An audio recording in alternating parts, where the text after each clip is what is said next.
Hello guys, for today's video guys, isi-share ko sa inyo not to brag but to inspire no na pwede nga po tayong kumita dito sa TikTok bilang affiliate or mag-join sa affiliate program nila. So kailangan nyo lang guys ng followers. Alam ko 600 followers or 1,000 followers pwede na kayo ditong maging affiliate. Okay? So ang gagawin nyo lang is magpo-promote kayo ng mga product na pwede nyo i-review and dahil doon magkakaroon kayo ng commission. Okay? So ito yung mga videos natin, i-browse nyo na lang yan no, para magkaroon kayo ng idea. So, yun naman yung ating account, Jose Opa Mulieda Jr.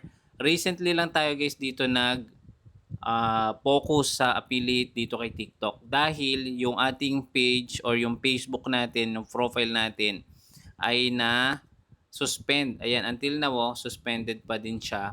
June 19 siya na-suspend, so ilang week na din yan. Ang date ngayon guys ay June 30. So June 30 guys, end of the month. So magwi-withdraw tayo ng kinita natin dito sa TikTok as affiliate. Okay, nung nag-join tayo.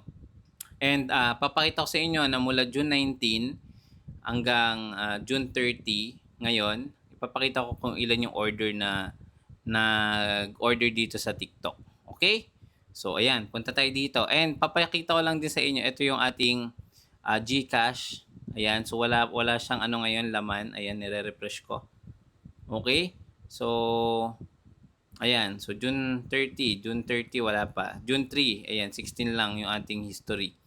So dito natin ipapasok yung ating withdraw sa TikTok affiliate. So eto na siya guys, punta lang kayo sa inyong setting, ito sa may taas, yan, TikTok Studio, click nyo yan. And then, ito yung ating views for the past 7 days. Yung followers natin is 400.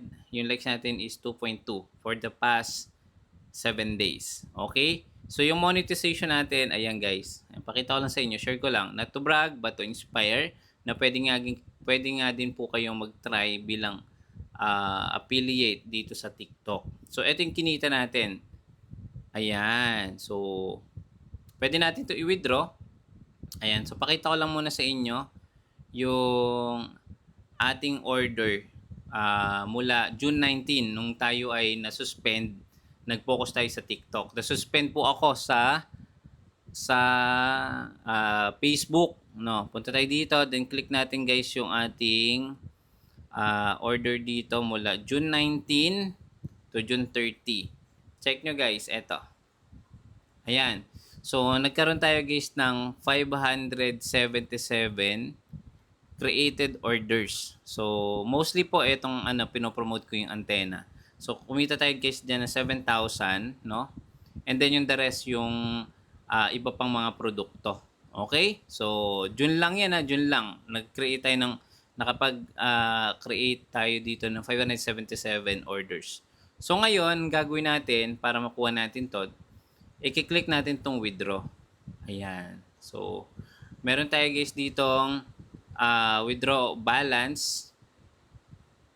Ayan. So, pakita ko sa inyo muna. So, meron tayong GCash na nilink dito. So, 18,014 pesos. Pero wait lang, pakita ko lang sa inyo no, yung ating kinita pa dito. So, sa ilang buwan ba yan? Guys, eto. Nung ating kinita, ayan, pakita ko sa inyo mula June 1. Sige, start na tayo guys ng June 1. Ayan. June 1, mababa pa. June 7, June 14. Ayan, mataas na. June 17.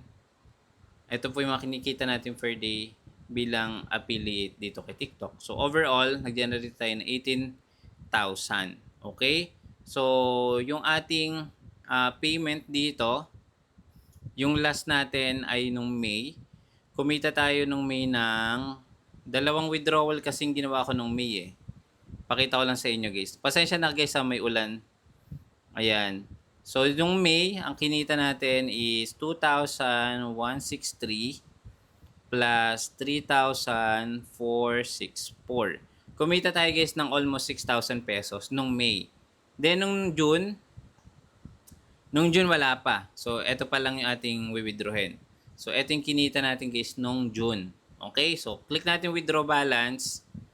And then, punta muna tayo dito sa GCash. Refresh lang natin. Ayan, wala pa siyang laman para makita nyo lang na yung proof of withdrawal sa affiliate. So, actually, hindi lang naman ako yung nag-affiliate dito sa TikTok. Marami na po. And kumikita sila guys ng 100,000. Meron even millions ang kinikita nila per month, 'di ba? Doing affiliate program. So, kung alam niyo naman yung mga sikat na content creator, yan, kumikita yan sa TikTok bilang affiliate or nagko-collaborate sila sa mga brand or services. Click natin tong withdraw. Okay, so withdraw natin guys is 18,000. So yung withdrawal is 5 pesos. Estimate amount received is 17,994. So sabihin natin 18,014. Ayan, yung mare-receive natin guys is 18. Sakto, 18,000. Click natin withdraw. Meron lang siyang service fee ata na magkano ba? 5 pesos. Yan, 5 pesos, 5.60. Click natin withdraw. Ito guys is ipapambili guys natin ng chest freezer. Ito. So nasira kasi yung aming fridge, yung aming refrigerator. So kailangan namin ng bago para sa ice candy and sa yellow. So nag-iimba kasi kami ng ice candy and yellow. And unfortunately nasira. So ito yung gagamitin namin ni Lovely. So click natin withdraw now. Ayan na. So, click natin confirm. Ayan. Withdraw while in progress. Usually, 1 business days daw. Pero, mabilis lang siya, guys. Oo. So, click natin. Back. Check natin kung wala na yung balance. So, naging 0.088 na lang siya. Click natin GCash natin. Ayun na kagad. 'Di ba? Ganong kabilis ang pag-credit ni TikTok ng ating mga commission dito sa TikTok bilang affiliate. So, receive from walang nakalagay na number, disbursement lang. And then, June 30, as of this recording, 5:43 ng hapon. So, na-receive natin is 18,008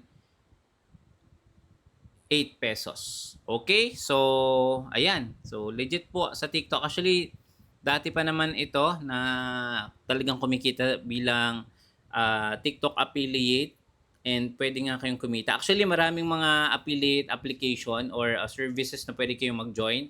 Like Involve Asia, Ecomobi, tawag dito, Shopee, Lazada. Ang dami ng affiliate application na pwede kayong mag-join. Okay? So, sa mga susunod na video guys, ituturo ko sa inyo ano nga ba yung mga dapat natin gawin para mas dumaming followers natin or ano dapat yung i-focus natin. O bibigyan ko kayo ng mga powerful tips. Kaya, kung nagustuhan nyo itong video na to, don't forget to subscribe, click the bell icon para sa mga susunod na video, meron kayong aabangan o mapapanood na video regarding sa online kitaan or sa mga affiliate or sa Facebook monetization.